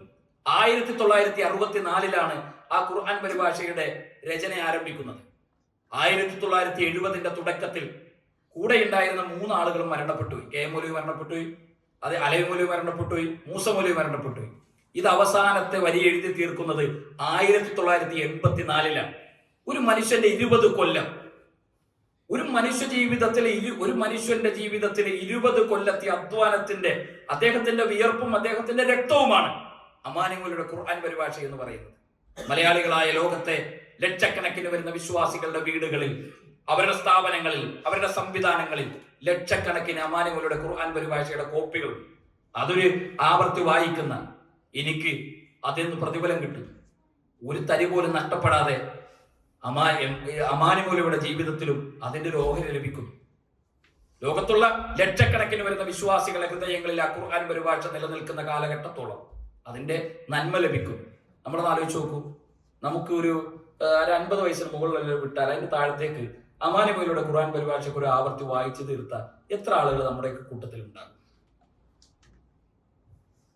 ഇപ്പൊ മുമ്പ് ഈ ഇപ്പോഴുള്ള ട്രെൻഡ് എന്താണ്? വാട്സപ്പ് ഗ്രൂപ്പുകൾ ഉണ്ടാക്കും ആളുകൾ. വാട്സപ്പ് ഗ്രൂപ്പുകൾ ഉണ്ടാക്കിയിട്ട് നമ്മളെല്ലാവരും ആ ഗ്രൂപ്പിലേക്ക് ആഡ് ചെയ്യും. എന്നിട്ടൊരു മെസ്സേജ്, മൗലവി ഞങ്ങളൊരു ഗ്രൂപ്പിൽ ആഡ് ചെയ്തിട്ടുണ്ട്, അതിൽ കുറെ ആളുകൾ കുറെ സംശയങ്ങൾ ചോദിക്കുന്നുണ്ട്, മുസ്ലിയാക്കന്മാരും ആളുകളൊക്കെ ഇങ്ങനെ. അപ്പൊ നിങ്ങൾ അതിനൊക്കെ മറുപടി കൊടുക്കണം. നമ്മളതിന് ഇങ്ങനെ എല്ലാ വാട്സപ്പ് ഗ്രൂപ്പിൽ ഈ ആളുകൾക്ക് മറുപടി കൊടുക്കണം. ഇത് പുതിയ കാലത്തുണ്ടായത്. നിങ്ങൾ ഒരു 50 വയസ്സിന് മുകളിലുള്ള ആളുകളൊക്കെ എടുത്തോ. എങ്ങനെയാണ് ലാ ഇലാഹ ഇല്ലല്ലാഹ് പ്രബോധന പ്രവർത്തനങ്ങൾ നാട്ടിലും വിദേശത്തും ഒക്കെ സജീവമായി തീർന്നത്? എനിക്കറിയാം, ദുബായിൽ ഇസ്ലാഹി സെന്ററുകളുടെ തുടക്കം ഉണ്ടാകുന്നത് 1980-ലാണ്, 80-കളുടെ തുടക്കത്തിലാണ്. അവിടെ ഒരാള് ദുബായിലെ എല്ലാ പള്ളികളും അയാൾ ഇങ്ങനെ നടക്കുമായിരുന്നെന്നാണ്. എന്നിട്ട് അയാൾ കൈകെട്ടുന്ന, നെഞ്ചത്തിങ്ങനെ കൈകെട്ടുന്ന ആളുകളൊക്കെ നോക്കും. മലയാളികളാണ് സംശയം തോന്നിയ അവരെടുത്ത് ചെയ്യുമ്പോൾ എന്നിട്ട് അവരോട് സംസാരിക്കും. അങ്ങനെ ഒരാളായി, രണ്ടാള് മൂന്നാളായി, 4ആളായി ഇസ്ലാഹി സെന്ററുകളുടെ തുടക്കം ഉണ്ടായി. ഇന്ന് ദുബായിൽ മലയാള ഹുതുബകളും സംവിധാനങ്ങളും സ്ഥാപനങ്ങളും ആയിരക്കണക്കിന് ആളുകളും അർത്ഥങ്ങളും ഒക്കെ വലിയ വിപ്ലവങ്ങളായി ആ രാജ്യത്ത് മാറി. അതെങ്ങനെയാണ്? ഒരു മനുഷ്യൻ ആ നാട്ടിലെ പള്ളികളിലൂടെ നടന്ന് അവിടെ ഇതിന്റെ കൂട്ടായ്മകൾ ഉണ്ടാക്കാൻ എടുത്ത ഒരു അധ്വാനത്തിന്റെ തുടക്കമുണ്ട്. അയാളെന്ന് ജീവിച്ചിരിപ്പില്ല. ആ കൂട്ടായ്മയിൽ ആദ്യത്തെ അംഗങ്ങളായ 10-13 ആളുകളുണ്ട്. അവരാരും 1-2 ആളുകൾ മാത്രമേ ബാക്കിയുള്ളൂ. മുഴുവൻ ആളുകൾ മരണപ്പെട്ടു. അവിടെ ആ രാജ്യത്തുണ്ടാകുന്ന തൗഹീദിന്റെ ഏത് നന്മയുടെയും ഒരു ഓഹരി ഖിയാമത്ത് നാൾ വരെ, അത് നിലനിൽക്കുന്ന കാലം വരെ ഈ മനുഷ്യന്മാരുടെ ഖബറിൽ ഒരു വെളിച്ചമായി നിലനിൽക്കുന്നുവെന്ന സന്തോഷമാണ് യഥാർത്ഥത്തിൽ ഇത്തരം കൂട്ടായ്മകളിൽ അംഗങ്ങളാകുമ്പോൾ നമ്മുടെയൊക്കെ ഉള്ളിൽ ഉണ്ടാകേണ്ട ഒരു താല്പര്യം എന്ന് പറയുന്നത്. വേറൊന്ന്, ഈ താല്പര്യമായിരിക്കണം നമ്മളെപ്പോഴും മുന്നോട്ട് നയിക്കേണ്ടത്, മുന്നോട്ട് കൊണ്ടുപോകേണ്ടത്. ഇവിടെ മലപ്പുറം ജില്ലയിൽ നിലമ്പൂരിനടുത്ത് എരഞ്ഞിമങ്ങാട് എന്ന് പറയുന്ന ഒരു പ്രദേശം മുജാഹിദുകളായ ഇസ്ലാഹികളായ ആളുകൾ മാത്രമുള്ള ഒരു പ്രദേശമാണ്. അവിടെ എങ്ങനെയാണ് ആ നാട് എങ്ങനെയായതെന്നറിയാം. അവിടെ ഇ.കെ. മുസ്ലിയാരും അതേപോലെ സമസ്തയുടെ വലിയ നേതാക്കന്മാരും വന്ന് പ്രഭാഷണം നടത്തുന്ന ഒരു കാലം. നിലമ്പൂരിന്റെ ഉള്ളിൽ ഒരു ചെറിയ ഗ്രാമമാണ്, 100-300 വീടുകളുള്ള ഒരു പ്രദേശം. ആ വീടെല്ലാവരും സലഫികളാണ്. അവിടെ ഇങ്ങനെ ഉമ്മയുടെ മുലപ്പാൽ കുടിച്ച ആളുകളുണ്ടെങ്കിൽ ഞങ്ങളുടെ ചോദ്യത്തിന് മറുപടി പറയണം, ആയത്തോതണം എന്നിങ്ങനെ വെല്ലുവിളിച്ചുകൊണ്ടിരിക്കുമ്പോൾ ചാലിയാർന്ന് മീനും പിടിച്ചിട്ട് മൂസാക്ക്, അദ്ദേഹത്തിന്റെ ഒരു മകനുണ്ടായിരുന്നു. അദ്ദേഹത്തിന്റെ മകനെ ഞാൻ കണ്ടിട്ടുണ്ട്. കുറച്ച് മുമ്പ് ഞാൻ അവിടെ പോയിരുന്നു, ഖുതുബക്ക് പോയപ്പോൾ മകനുമായിട്ട് സംസാരിച്ചു. മീനിങ്ങനെ ഇർക്കിലിൽ പുറത്ത് മീനും പിടിച്ച് രാത്രി വരുമ്പോഴാണ് ഈ പ്രസംഗം കേൾക്കുന്നത്. ഇയാൾ നേരെ ആ മീനുമായിട്ട് ആ സ്റ്റേജിലെടുത്തിരുന്ന മീൻ ആ സ്റ്റേജിന്റെ താഴത്ത് വെച്ച് സ്റ്റേജിൽ കയറി വിശുദ്ധ ഖുർആൻ എന്ന് തൗഹീദിന്റെ ആയത്തുകൾ ഉദ്ധരിച്ച് മുസ്ലിയാക്കന്മാരോട് സംസാരിച്ച മൂസാക്ക എന്ന് പറയുന്നത് ചാലിയാർന്ന് മീനും പിടിച്ച് ജീവിക്കുന്ന ഒരു സാധാരണക്കാരനായ മനുഷ്യനാണ്.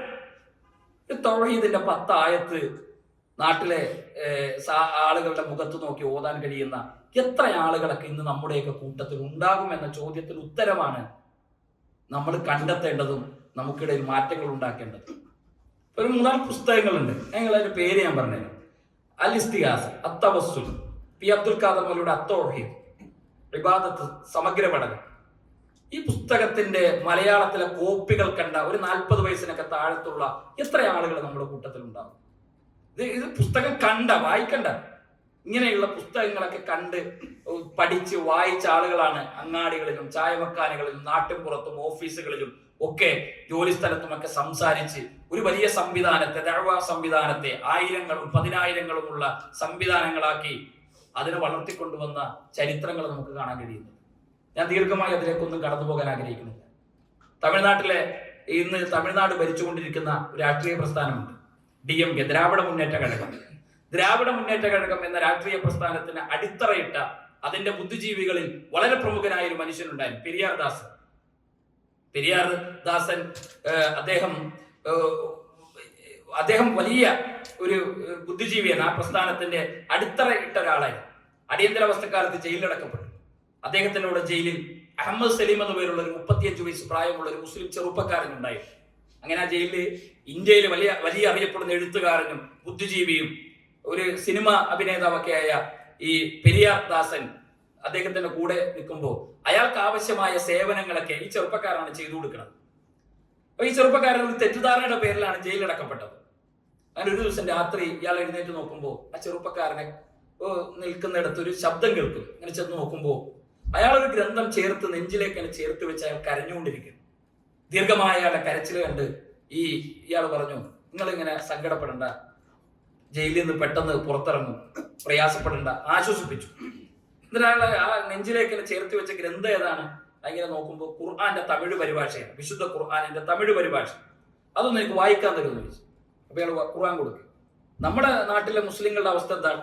ഖുർആൻ തൊട്ടാൽ കണ്ണ് പൊട്ടിപ്പോകും എന്ന് വിശ്വസിക്കുന്ന കാലഘട്ടത്തിലാണ് ഇന്നും നമ്മുടെ മുസ്ലിങ്ങൾ ജീവിച്ചുകൊണ്ടിരിക്കുന്നത്. ഖുർആൻ മുസ്ലിങ്ങളല്ലാത്തവർ തൊട്ടാൽ കണ്ണ് പൊട്ടിപ്പോകുമെന്ന് ആലങ്കോട് ലീലാകൃഷ്ണൻ മാഷ് എന്ന ഒരു കേരളത്തിലെ വളരെ പ്രഗത്ഭനായ ഒരു എഴുത്തുകാരുണ്ട്. അദ്ദേഹത്തിന്റെ ഒരു പ്രഭാഷണം യൂട്യൂബിൽ നിങ്ങൾക്ക് കിട്ടും.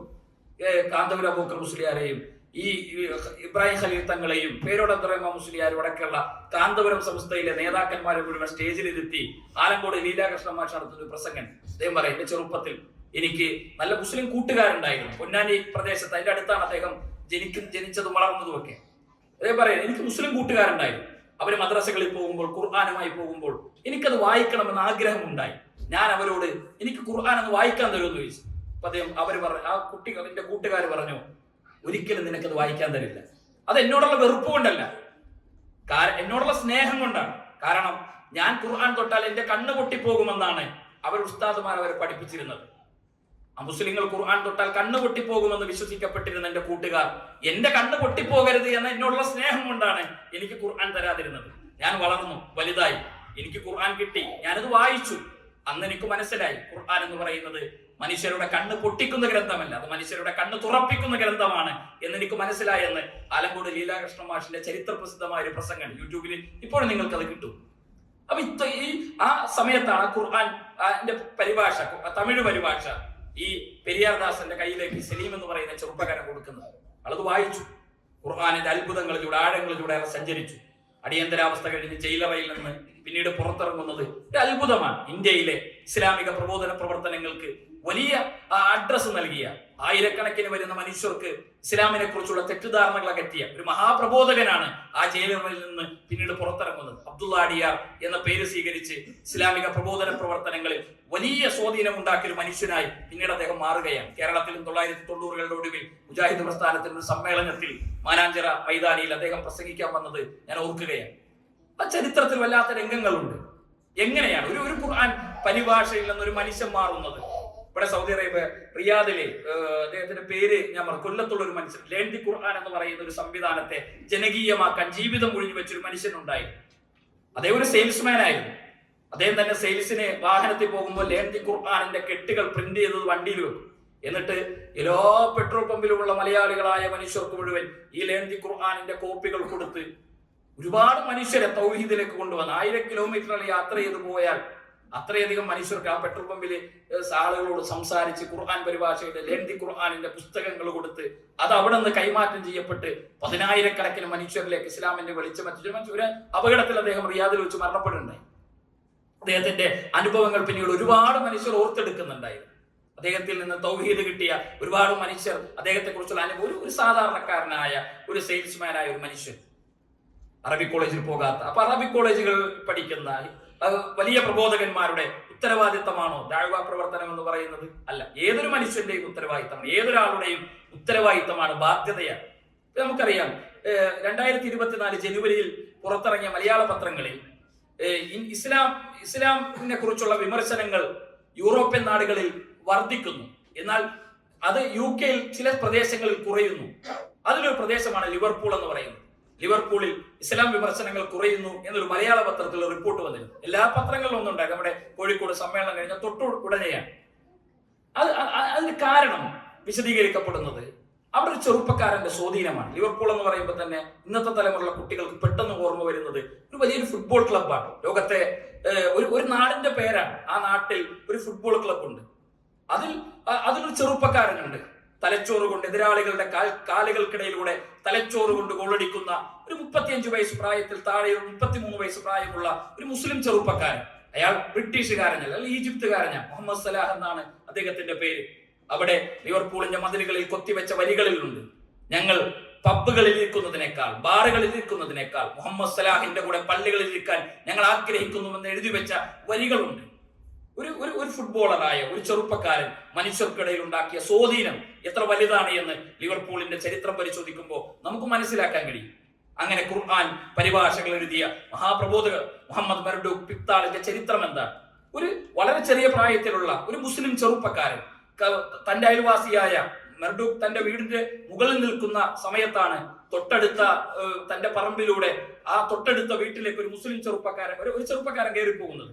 അയാൾ ഇങ്ങനെ ആ വീടിന്റെ കോളിംഗ് ബെല്ലടിക്കുന്നു. വാതിൽ തുറന്ന് ഒരു പ്രായമുള്ള മനുഷ്യൻ പുറത്തിറങ്ങുന്നു. അയാൾ അതിക്രൂരമായി ചെറുപ്പക്കാരനെ മർദ്ദിക്കുന്നു, വളരെ മോശമായി അയാൾ സംസാരിക്കുന്നു. അങ്ങനെ മർദ്ദിച്ച് താഴെ വീണ് അവസാനം തല്ലി ആൾ ക്ഷീണിച്ചു. ക്ഷീണിച്ചപ്പോൾ അയാൾ നിർത്തി. എന്നിട്ട് അയാൾ വാതിലടച്ച് ദേഷ്യം പിടിച്ച് അകത്തേക്ക് പോയി. ഈ ചെറുപ്പക്കാരൻ എഴുന്നേറ്റ് തിരിച്ചു പോകുമ്പോൾ ഈ പിക്താൾ താഴേക്ക് ഇറങ്ങി വന്ന് ഈ ചെറുപ്പക്കാരൻ ചോദിച്ചു, എന്തിനാണ് നിങ്ങളെ അയാൾ ഇങ്ങനെ തല്ലിയത്? അപ്പൊ ഇയാൾ പറഞ്ഞു, ഈ ചെറുപ്പക്കാരൻ പറഞ്ഞു, ഞാൻ അയാളുടെ കയ്യിൽ നിന്ന് കുറച്ച് പൈസ കടം വാങ്ങിയിരുന്നു, പറഞ്ഞ അവധിക്ക് എനിക്ക് കൊടുക്കാൻ കഴിഞ്ഞില്ല, അപ്പൊ അതിനാണ് നിങ്ങളെ ഇങ്ങനെ തല്ലിയത്. നിങ്ങളൊന്നും ഇങ്ങനെ കൈ വീശിയാൽ ആ കാറ്റേക്കാൻ പോലുള്ള ആരോഗ്യം അയാൾക്കില്ലല്ലോ, എന്നിട്ട് എന്തിനാണ് നിങ്ങളിങ്ങനെ അയാളെ തല്ലുകൊണ്ടത്? അയാളൊന്ന് പ്രതികരിച്ചുകൂടായിരുന്നോ? അപ്പൊ ഈ ചെറുപ്പക്കാരൻ പറഞ്ഞു, നിങ്ങൾ എന്താണ് ഈ പറയുന്നത്? ഒന്നാമതേ ഞാനൊരു തെറ്റ് ചെയ്തു. അയാളോട് ഞാൻ വാഗ്ദാനം പറഞ്ഞു വാങ്ങിയ പണം എനിക്ക് ആ വാഗ്ദാനം പറഞ്ഞ സമയത്ത് എനിക്ക് തിരിച്ചു കൊടുക്കാൻ കഴിഞ്ഞില്ല, അതെന്റെ തെറ്റാണ്. രണ്ടാമത് എന്നെക്കാളും പ്രായമുള്ള ഒരു മനുഷ്യന്റെ നേരെ കൈ ഉയർത്താനോ അയാളെ മോശമായി സംസാരിക്കുവാനോ അതെന്റെ പ്രവാചകന് ഇഷ്ടമല്ല, എന്റെ മതത്തിന് അത് ഇഷ്ടമല്ല. അപ്പൊ ഇയാൾ ചോദിച്ചു, നിന്റെ മതം ഏതാണ്? നിന്റെ പ്രവാചകൻ ആരാണ്? അപ്പൊ അൽ ഇസ്ലാമിനെ കുറിച്ചും മുഹമ്മദ് നബിയെ കുറിച്ചും പറഞ്ഞു കൊടുക്കുക. മുഹമ്മദ് നബിയെ കുറിച്ചും ഇസ്ലാമിനെ കുറിച്ചും മുഹമ്മദ് മർഡൂക്ക് പിക്താൾ വായിക്കുന്നു. ചരിത്രത്തിൽ പിന്നെ അത്ഭുതമാണ്, കോടിക്കണക്കിന് വരുന്ന മനുഷ്യരിൽ ഇസ്ലാമിന്റെ സന്ദേശം എത്തിച്ച ഒരു ഖുർആൻ വ്യാഖ്യാതാവായി ചരിത്രത്തിൽ മുഹമ്മദ് മർഡൂക്ക് പിക്താൾ ഇടം പിടിക്കുന്നത് ഒരു മുസ്ലിം ചെറുപ്പക്കാരന്റെ 10-20 വയസ്സ് പ്രായമുള്ള ഒരു മുസ്ലിം ചെറുപ്പക്കാരന്റെ വർത്തമാനത്തിൽ നിന്നാണ് ലോക ചരിത്രത്തിൽ പിന്നീട് ഒരു അത്ഭുതം സൃഷ്ടിക്കപ്പെടുന്നത്. എങ്ങനെയാണ് അത് ഓരോരുത്തരുടെയും ബാധ്യത. പടച്ചവന് ഹിദായത്ത് കൊടുക്കുന്നു. അതിന്റെ കാരണക്കാരായി മാറാൻ നമുക്കൊരുപാട് അവസരങ്ങൾ റബ്ബ് സുബ്ഹാനഹു വ തആല നൽകുന്നു നമ്മുടെ ജീവിതത്തിൽ. പടച്ചവൻ നമുക്ക് നൽകിയത്. ഞാൻ ഓർക്കുന്നത്, ഒരു സ്ഥലത്ത്, നമ്മുടെ കേരളത്തിലെ ഒരു സ്ഥലത്ത് ഒരാള് നമ്മുടെ അനസ് മൗലവിനെ ഒരു പ്രസംഗത്തിന് വിളിച്ചു. അഹമ്മദ് അനസ് മൗലവിയെ ഒരു പ്രഭാഷണത്തിന് ക്ഷണിച്ചു. അങ്ങനെ മൗലവി ആ നാട്ടിലെ പ്രസംഗിക്കാൻ ചെന്നു. അപ്പൊ അയാൾ പറഞ്ഞു, ഞാൻ മാത്രമേ ഇവിടെ ഉള്ളൂ, മുജാഹിദായി സലഫിയായി, ഗൾഫിലായിരുന്നു. അപ്പൊ ഞാൻ വന്നപ്പോ ഒരു പ്രഭാഷണം വെച്ചതാണ്. അയാളൊരു വടിയുമായി അയാൾ ഇങ്ങനെ സ്റ്റേജിന്റെ മുന്നിൽ നിന്നു. കേൾക്കാൻ കുറച്ച് ആൾക്കാരൊക്കെ അവിടെ നിന്ന് ഇവിടെ നിന്നൊക്കെ വന്നിട്ടുണ്ട്. അയാൾ പറഞ്ഞു, ആരെങ്കിലും സ്റ്റേജിൽ കയറിയാൽ ഞാൻ അയാളെ തല്ലു, ഇവിടെ സമ്മതിക്കൂല എന്ന് പറഞ്ഞിട്ടാണ് പ്രഭാഷണം സംഘടിപ്പിക്കുമ്പോൾ വലിയ പ്രശ്നങ്ങളായി. ഞാൻ ആ പ്രസംഗമൊക്കെ കഴിഞ്ഞ് ഇയാളുടെ വീട്ടില് ഭക്ഷണം കഴിക്കാൻ പോകുമ്പോൾ ഇയാൾ പറഞ്ഞു, മൗലവി ഇവിടെ നീ ആരെങ്കിലും മുസ്ലിയാക്കന്മാർ വന്ന് പ്രസംഗിച്ചാല് ഞാൻ നിങ്ങളെ വിളിക്കും, നിങ്ങൾ മറുപടി പറയാൻ പറഞ്ഞു. ആയിക്കോട്ടെ എന്നും പറഞ്ഞു. അങ്ങനെ കുറച്ച് ദിവസം കഴിഞ്ഞിട്ട് ഇയാൾ വീണ്ടും വിളിച്ചു മൗലവിനോട് പറഞ്ഞു, മൗലവി ഇവിടെ മുസ്ലിയാക്കന്മാരായിട്ട് മറുപടി പറഞ്ഞു, അപ്പൊ നിങ്ങൾ ഒരു ഡേറ്റ് തരണം. ഒരു ഡേറ്റ് കൊടുത്തു. 2-3 ദിവസം കഴിഞ്ഞിട്ട് അയാൾ വീണ്ടും ആ പ്രസംഗത്തിന്റെ തൊട്ടടുത്ത ഡേറ്റ് എത്തിയപ്പോൾ അയാൾ പറഞ്ഞു, മൗലവി ആ പ്രസംഗം നടക്കൂല, അത് വേറെ ഡേറ്റിലേക്ക് മാറ്റാം എന്ന് പറഞ്ഞിട്ട് ഇപ്പൊ സമ്മതിച്ചു. അങ്ങനെ കുറച്ച് ദിവസം കഴിഞ്ഞിട്ട് ഇയാൾ പിന്നെ വിളിച്ച് അയാൾ ഒരു ഡേറ്റ് വാങ്ങി. അങ്ങനെ ഒരു വീണ്ടും പ്രസംഗിക്കാൻ വന്ന് ആ അതേ സ്ഥലത്താണ് പ്രസംഗിക്കുന്നത്. അപ്പൊ ഇയാള് പ്രസംഗമൊക്കെ കഴിഞ്ഞ് പോകുമ്പോ ഇയാൾ ചോദിച്ചു, മൗലവി ഞാൻ ആ ഡേറ്റ് വാങ്ങിയിട്ട് മാറ്റിയത് എന്താണെന്ന് നിങ്ങൾക്ക് അറിയുമെന്ന് ചോദിച്ചു. ആ മാറ്റാനുള്ള കാരണം, ഞാനിവിടെ പ്രസംഗം തീരുമാനിച്ചപ്പോ ഈ സ്ഥലത്തിന്റെ ഉടമസ്ഥനെ ഇവിടുത്തെ ആളുകളെ ഒന്ന് ഭീഷണിപ്പെടുത്തി ആ സ്ഥലം ഇല്ലാതാക്കി. ഇവിടെ ഈ നാട്ടിൽ പിന്നെ പ്രസംഗിക്കാൻ വേറെ സ്ഥലം കിട്ടിയില്ല. അതുകൊണ്ടാണ് ഞാൻ പ്രസംഗം ക്യാൻസൽ ചെയ്ത് ഡേറ്റ് മാറ്റിയത്. അപ്പൊ മൗലവി വെച്ച്, എന്നിട്ട് നമ്മൾ ഇവിടെ തന്നെയാണല്ലോ പ്രസംഗിച്ചതെന്ന് ചോദിച്ചു. അത് മൗലവി ഞാൻ ആ സ്ഥലം കണ്ട് വാങ്ങിയെന്ന് പറഞ്ഞു. പൈസ കൊടുത്തിട്ട് ഞാൻ ആ സ്ഥലം കണ്ട് വാങ്ങി. അതിന്റെ രജിസ്ട്രേഷനൊക്കെ ആയിട്ടാണ് കുറച്ച് ദിവസം എന്ത് ചെയ്തത്, പിന്നെ നീണ്ടത്. അവിടെ പള്ളിയായി, അവിടെ സലഫി പ്രസ്ഥാനത്തിന്റെ മദ്രസകളായി, സംവിധാനങ്ങളായി പിന്നീട് പോകണം. ഇത് കേരളത്തിന്റെ ഒരു ചരിത്ര പശ്ചാത്തലമാണ്. കേരളത്തിൽ എങ്ങനെ ഈ 10,000-കണക്കിന് മദ്രസകളും ആ ലക്ഷക്കണക്കിന് വരുന്ന വിദ്യാർത്ഥികളും അതേപോലെ തന്നെ അറബിക് കോളേജുകളും ആർട്സ് കോളേജുകളും സംവിധാനങ്ങളും ഒക്കെയായി ഒരു വലിയ പ്രസ്ഥാനം ഇങ്ങനെ ഉയർന്നു നിൽക്കുന്നു എന്ന ചോദ്യത്തിന് ഉത്തരമാണ് ഒരുപാട് മനുഷ്യരുടെ ത്യാഗപൂർണമായ പ്രബോധന പ്രവർത്തനങ്ങളുടെ വിയർപ്പാണ്, അധ്വാനമാണ്, അവർ കൊണ്ട വെയിലാണ് നമ്മളൊക്കെ അനുഭവിക്കുന്ന തണലെന്ന തിരിച്ചറിവ് എന്റെ പ്രിയപ്പെട്ട സഹോദരന്മാർക്ക്. അതുകൊണ്ട് ഇസ്ലാഹി സെന്ററുകളിൽ നമുക്ക് ഒരു അവസരങ്ങളാണ് നൽകുന്നത്. സംഘടന നൽകുന്നത് നമുക്ക് അവസരങ്ങളാണ്, പ്രസ്ഥാനം നൽകുന്നത് നമുക്ക് അവസരങ്ങളാണ്. ആരെയും നമുക്ക് അവസരങ്ങൾ നൽകുന്നു എന്ന് പറയുമ്പോൾ നമ്മൾ എന്തെങ്കിലും തെളിയിക്കാൻ വേണ്ടിയുള്ളതൊന്നുമല്ല. നമ്മളെ പഠിച്ചോ പരീക്ഷിക്കണം, നമ്മൾ എന്താണ് ഈ പ്രസ്ഥാനത്തിന്, ഈ ദഅവത്തിന് വേണ്ടി നമ്മളൊക്കെ ചെയ്യുന്നത് എന്ന ഒരു തിരിച്ചറിവിനുള്ള അവസരങ്ങളായി ഉപയോഗപ്പെടുത്താൻ കഴിയണം. പലപ്പോഴും നമുക്ക് ആളുകളോടുള്ള ഈഗോ, വാശി, ദേഷ്യം ഇതൊക്കെ ഇങ്ങനെ കടന്നു വരും. അറിയോ, Umar bin Abu Bakr Siddiq Khalid bin Walid റളിയല്ലാഹു അൻഹുവിന്റെ ചരിത്രം. ഖാലിദ് ബിൻ വലീദ് റളിയല്ലാഹു അൻഹു ഇസ്ലാമിലെ ഏറ്റവും ശക്തനായ പോരാളിയാണ്. ഖാലിദ് ബിൻ വലീദ് റളിയല്ലാഹു അൻഹു സൈന്യത്തിന് നേതൃത്വം കൊടുത്താൽ അത് മുസ്ലിങ്ങൾ വിജയിച്ചു എന്നാണ് അതിന്റെ ഉത്തരം. ഇത് മക്കയിലെ മദീനയിലെ ആളുകൾക്കിടയിലൊക്കെ ഒരു സംസാരമായി. ഖാലിദ് ബിൻ വലീദാണോ നേതൃത്വം, ഇസ്ലാം ജയിച്ചു, ഒരു പ്രശ്നവുമില്ല. ഖാലിദ് ബിൻ വലീദാണോ മുന്നിൽ, എങ്കിൽ ഇസ്ലാം വിജയിച്ചു. അബൂബക്കർ റളിയല്ലാഹു, ഇത് ഉമർ റളിയല്ലാഹുവിനെ തീരെ ഇഷ്ടപ്പെടണല്ലോ ഈ സംസാരം. ഉമർ റളിയല്ലാഹുവിന് വല്ലാത്തൊരു അസ്വസ്ഥതയുണ്ട്. ഖാലിദ് ബിൻ വലീദാണോ എങ്കിൽ ഇസ്ലാം വിജയിച്ചു, ഖാലിദ് ഉണ്ടോ ഇസ്ലാം വിജയിച്ചു. ഉമർ റളിയല്ലാഹുവിന് ഈ സംസാരം തന്നെ തീരെ ഇഷ്ടപ്പെടുന്നില്ല. അബൂബക്കർ സിദ്ദീഖ് റളിയല്ലാഹുവിന്റെ ജീവിതത്തിന്റെ അവസാന കാലത്ത് ഒരു സൈന്യത്തിന് നിയോഗിക്കുന്നത് ഖാലിദ് ബിൻ വലീദ് റളിയല്ലാഹു അൻഹു ആണ് ആ സൈന്യത്തിന്റെ സർവ്വസൈന്യാധിപൻ. മുസ്ലിങ്ങൾ വളരെ ആവേശത്തിലാണ് ആ പോരാട്ടത്തിന് പോകുന്നത്. ആ പോരാട്ടത്തിന് ആ സൈന്യം പുറപ്പെട്ടു. മദീനയിൽ അബൂബക്കർ സിദ്ദീഖ് റളിയല്ലാഹു അൻഹു വഫാത്തായി. ഉമർ റളിയല്ലാഹു അൻഹു ഇസ്ലാമിക സമൂഹത്തിന്റെ നേതൃത്വമേറ്റ് അമീറുൽ മുഅ്മിനീനായി നേതൃത്വം ഏറ്റെടുക്കുന്നു. അദ്ദേഹം ഒന്നാമത് ഒപ്പുവെക്കുന്ന ഉത്തരവ് ഖാലിദ് ബിൻ വലീദ് റളിയല്ലാഹു അൻഹുവിനെ ഇസ്ലാമിന്റെ സർവ്വ സൈന്യാധിപ സ്ഥാനത്ത് നിന്ന് മാറ്റി അബൂ ഉബൈദ റളിയല്ലാഹു അൻഹുവിനെ ആ സൈന്യാധിപനായി നിശ്ചയിച്ചുകൊണ്ടുള്ള തീരുമാനത്തിലാണ്. എന്നിട്ട് അബൂ ഉബൈദ റളിയല്ലാഹു അൻഹു കയ്യിൽ കത്ത് കൊടുത്തിട്ട് ഉമർ റളിയല്ലാഹു അൻഹു പറഞ്ഞേക്ക്. എങ്ങോട്ടാണ്?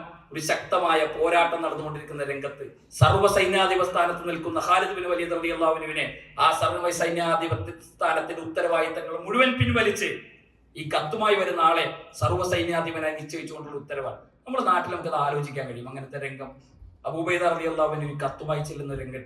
അദ്ദേഹം നേരെ ഖാലിദ് ബിൻ വലീദ് റളിയല്ലാഹുവിന്റെ അടുത്തെത്തി ഈ കത്ത് കൊടുക്കുക. ആ കത്ത് ഇങ്ങനെ വായിച്ച് ഖാലിദ് ബിൻ വലീദ് റളിയല്ലാഹു അൻഹു ആദ്യം പറഞ്ഞു ഇന്നാ ലില്ലാഹി വ ഇന്നാ ഇലൈഹി റാജിഊൻ. എന്നിട്ട് ആ കത്ത് പടക്കി. എന്നിട്ട് അബൂ ഉബൈദ റളിയല്ലാഹു അൻഹുവിനെ ഒപ്പം നിർത്തി. അബൂ ഉബൈദ റളിയല്ലാഹു അൻഹുവിന്റെ കാലുകൾക്കൊരടി പിന്നിൽ നിന്ന് ആളുകൾക്ക് ഇത് സംശയം തോന്നാത്ത രൂപത്തിൽ അതിശക്തമായി ഖാലിദ് ബിൻ വലീദ് റളിയല്ലാഹു അൻഹു ആ യുദ്ധത്തിന് വീണ്ടും നേതൃത്വം അബൂ ഉബൈദ റളിയല്ലാഹു അൻഹു കൂടെ നേതൃത്വം കൊടുത്തു. എന്നിട്ട് ആ യുദ്ധം ഇസ്ലാം വിജയിച്ചു. എന്നിട്ട് ഖാലിദ് ബിൻ വലീദ് റളിയല്ലാഹു അൻഹു ആ സൈന്യത്തെ നോക്കി, തങ്ങളുടെ വിശ്വാസികളായ അനുയായികളെ നോക്കി അദ്ദേഹം നടത്തുന്ന സംസാരം. അദ്ദേഹം പറഞ്ഞു അബൂബക്കർ സിദ്ദീഖ് റളിയല്ലാഹു അൻഹു വഫാത്തായിരിക്കും, അദ്ദേഹം ഈ ലോകത്ത് നിന്ന് യാത്രയായിരിക്കും. മഹാനായ ഉമർ ബിൻ ഖത്താബ് റളിയല്ലാഹു അൻഹു അമീറുൽ മുഅ്മിനീനായി ഇസ്ലാമിക സമൂഹത്തിന്റെ നേതൃത്വം ഏറ്റെടുത്തിരിക്കുന്നു. നേതൃത്വം ഏറ്റെടുത്ത അമീറുൽ മുഅ്മിനീൻ എന്നെ സർവ്വ സൈന്യാധിപ സ്ഥാനത്ത് നിന്ന് പിൻവലിച്ചിരിക്കുന്നു. അപ്പൊ ഭയങ്കര മുറിമുറുപ്പായി, ആളുകൾക്കിടയിൽ ഭയങ്കര അസ്വസ്ഥതയായി. ഖാലിദ് ബിൻ വലീദ് ഇല്ലാത്ത ഖാലിദ് ബിൻ വലീദിനെ പിൻവലിച്ചു. ആ വിശ്വസിക്കാൻ പോലും കഴിയാത്ത രംഗായി. സ്വഹാബികൾക്കിടയിൽ വലിയ സംസാരങ്ങളായി. അദ്ദേഹത്തോട് ഉമർ റളിയല്ലാഹു അൻഹുവിന്റെ തീരുമാനത്തിനെതിരെ ശബ്ദമുയർത്താൻ ആളുകൾക്കിടയിൽ സംസാരങ്ങൾ ഉണ്ടാകും. ഖാലിദ് ബിൻ വലീദ് റളിയല്ലാഹു അൻഹു പറഞ്ഞു അബൂ ഉബൈദ റളിയല്ലാഹു അൻഹുവിനെ ഇസ്ലാമിന്റെ സർവ്വ സൈന്യാധിപനായി അമീറുൽ മുഅ്മിനീൻ ഉമർ ബിൻ ഖത്താബ് റളിയല്ലാഹു അൻഹു തീരുമാനിച്ചിരിക്കുന്നു. എന്നിട്ട് അദ്ദേഹത്തിന്റെ അടുത്ത വാചകം ഖാലിദ് ബിൻ വലീദ് അബൂ ഉബൈദ റളിയല്ലാഹു അൻഹുവിന്റെ പിന്നിൽ ഒരു സൈന്യത്തിന്റെ ഒരു അണിയായി അദ്ദേഹത്തിന്റെ കൂടെ നിൽക്കും. അള്ളാഹുവിന്റെ പരീക്ഷണമാണ്. സർവ്വ സൈന്യാധിപനായ ഖാലിദ് ബിൻ വലീദ് എങ്ങനെ പോരാടിയോ ആ സ്ഥാനം പോയാൽ എന്റെ നിലപാട് എന്തായിരിക്കുമെന്നറിയാൻ അള്ളാഹു എനിക്ക് നൽകിയ പരീക്ഷണമാണ്. അതുകൊണ്ട് ഖാലിദ് സർവ്വ സൈന്യാധിപനായി പോരാടിയ ഖാലിദ് ബിൻ വലീദിനേക്കാളും ശക്തനാകും ഇസ്ലാമിക സമൂഹത്തിലെ സാധാരണക്കാരനായ ഖാലിദ് ബിൻ വലീദ് എന്ന് അദ്ദേഹത്തിന്റെ ഒരു സംസാരം. നമുക്കിത് ആലോചിക്കാൻ കഴിയും. സ്വഹാബത്തിന്റെ മനസ്സ് പ്രവാചകന്റെ വാക്കുകളോടും സ്വഹാബത്തിന്റെ അവർ തമ്മിലുള്ള ഇഷ്ടത്തോടും സ്നേഹത്തോടുമെല്ലാം അവർ സ്വീകരിച്ചിരുന്ന സമീപനങ്ങളാണ്. അതുകൊണ്ട് ഞാൻ എന്റെ വാക്കുകൾ അവസാനിപ്പിക്കുക.